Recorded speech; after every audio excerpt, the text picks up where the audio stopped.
আসসালামু আলাইকুম। এটিএন বাংলার সংবাদে সবাইকে স্বাগত জানাচ্ছি আমি চিন্তিয়া হক। ফেব্রুয়ারিতে সংসদ নির্বাচন ও গণভোটের মাধ্যমে বাংলাদেশের ভবিষ্যৎ নির্ধারণ হবে বলে জানিয়েছেন প্রধান উপদেষ্টা ডক্টর মোহাম্মদ ইউনূস।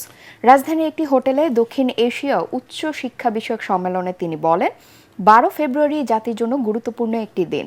এ সময় পড়ালেখা করে কেবল চাকুরির দিকে না ঝুঁকে উদ্যোক্তা হতে তরুণদের প্রতি আহ্বান জানান তিনি।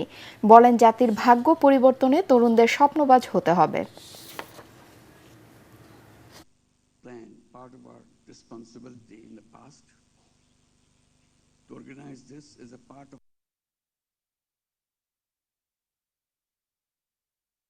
why can't we teach entrepreneurs rather than job seekers? Tell young people you're not job seekers, you're job creators. You're agents of change. You create things the way you imagine. Returning কর্মকর্তাদের সিদ্ধান্তের বিরুদ্ধে নির্বাচন কমিশনের দায়ের করা আপিলে চতুর্থ দিনে শুনানি চলছে। সকাল 10টায় প্রধান নির্বাচন কমিশনার এএমএম নাসির উদ্দিনের সভাপতিত্বে এই শুনানি শুরু হয়, যা চলবে বিকেল 5টা পর্যন্ত। 4 নির্বাচন কমিশনার, ইসি সচিব ও রিটার্নিং কর্মকর্তার প্রতিনিধি শুনানিতে অংশ নিচ্ছেন। আজ শুনানি হবে আপিল নম্বর 211 থেকে 280। এদিকে জাতীয় পার্টি সহ ফ্যাসিবাদের দোসরদের নির্বাচনে অংশগ্রহণের সুযোগ বন্ধের দাবিতে কিছুক্ষণের মধ্যে নির্বাচন কমিশনের উদ্দেশ্যে মার্চ করবে জুলাই ঐক্য। আগারগাঁও মেট্রো রেল স্টেশনের সামনে থেকে কমিশনে যাবে তারা।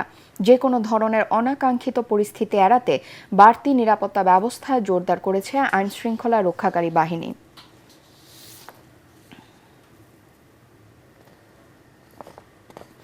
জামায়াত আমির ডাক্তার শফিকুর রহমানের সঙ্গে ঢাকায় জার্মানির রাষ্ট্রদূত রুডিকার লোটস সৌজন্য সাক্ষাৎ করেছেন। সকালে রাজধানীর বসুন্ধরাস্থ আমিরের জামায়াতের কার্যালয়ে এই সাক্ষাৎ ও বৈঠক অনুষ্ঠিত হয়। এ সময় তার সঙ্গে ছিলেন দূতাবাসের পলিটিক্যাল ও প্রেস অফিসার শারনীলার নুজহাত কবির। বৈঠকে আসন্ন ত্রয়োদশ জাতীয় নির্বাচন বাংলাদেশের জন্য অত্যন্ত গুরুত্বপূর্ণ বলে উল্লেখ করা হয়। নির্বাচন অবাধ, সুষ্ঠু ও গ্রহণযোগ্যভাবে সম্পন্ন করতে জার্মানির সহযোগিতা ও কারিগরি সহায়তা কামনা করে জামায়াত। একই সঙ্গে দেশের নারী সমাজের অধিকার সুরক্ষা, কর্মক্ষেত্রে দক্ষতা বৃদ্ধি এবং সার্বিক উন্নয়নে জার্মানির অব্যাহত সমর্থনের প্রত্যাশা জানানো হয়।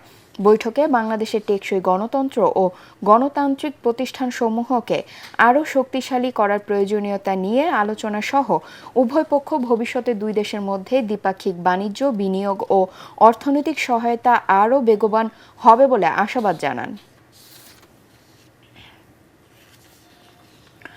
জুলাই গণ আন্দোলনে কুষ্টিয়ায় 6 জনকে হত্যাসহ 8টি সুনির্দিষ্ট অভিযোগে জাসদ সভাপতি হাসানুল হক ইনুর মামলার সাক্ষ্য গ্রহণ আজ। বিচারপতি নজরুল ইসলাম চৌধুরীর নেতৃত্বাধীন আন্তর্জাতিক অপরাধ ট্রাইব্যুনাল 2-এ হবে এ বিচারিক কার্যক্রম। পরে একই ট্রাইব্যুনালে গণ আন্দোলনে প্রথম শহীদ রংপুরের শিক্ষার্থী আবু সাইদ হত্যা মামলায় তদন্ত কর্মকর্তা রুহুল আমিরকে তৃতীয় দিনের মতো জেরা করবেন আসামি পক্ষের আইনজীবীরা। এদিকে ট্রাইব্যুনাল 1-এর রাজধানী রামপুরার কার্নিশে ঝুলে থাকা এক ব্যক্তিকে গুলি করা সহ 2 জনকে হত্যা মামলায় তদন্ত কর্মকর্তা আব্দুর রউফের জেরা অনুষ্ঠিত হবে। এছাড়াও এই ট্রাইব্যুনালে গাজীপুরের একটি মামলার বিচার কাজ রয়েছে। সকালে এসব মামলায় গ্রেফতার 15 আসামিকে ট্রাইব্যুনালে হাজির করা হয়েছে।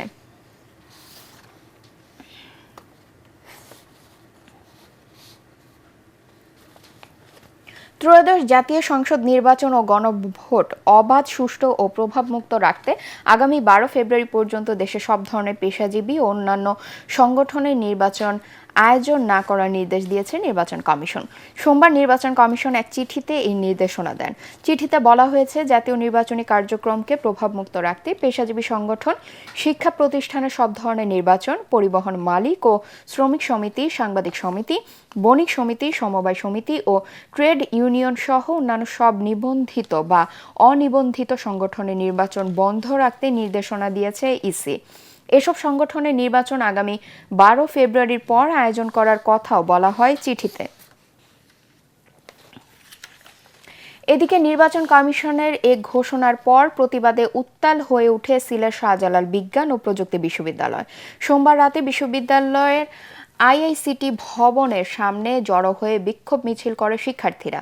এ সময় তারা বলেন, জাতীয় নির্বাচনের অজুহাতে দীর্ঘদিন ধরে বন্ধ থাকা ছাত্র সংসদ নির্বাচন আরও পেছানোর সিদ্ধান্ত দিয়ে শিক্ষার্থীদের গণতান্ত্রিক অধিকারকে উপেক্ষা করা হয়েছে।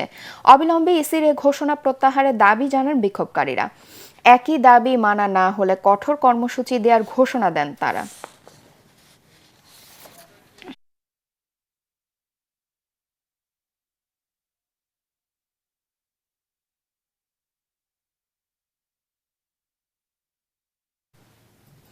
সেনা হেফাজতে চুয়াডাঙ্গার জীবননগর পৌর বিএনপি সাধারণ সম্পাদক শামসুজ্জামান ডাবলু মৃত্যুর অভিযোগ উঠেছে।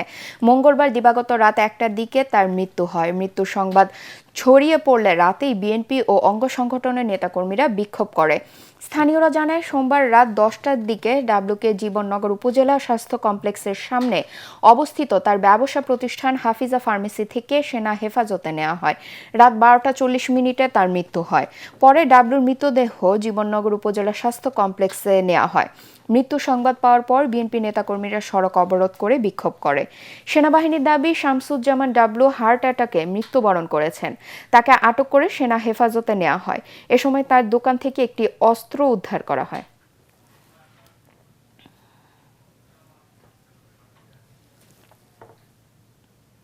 পরবর্তী সংবাদ দেখার আমন্ত্রণ জানিয়ে এখনকার মতো শেষ করছি। এটিএন বাংলা সংবাদ ইউটিউবে দেখতে ব্রাউজ করুন, youtube/ATN Bangla News। ধন্যবাদ সবাইকে।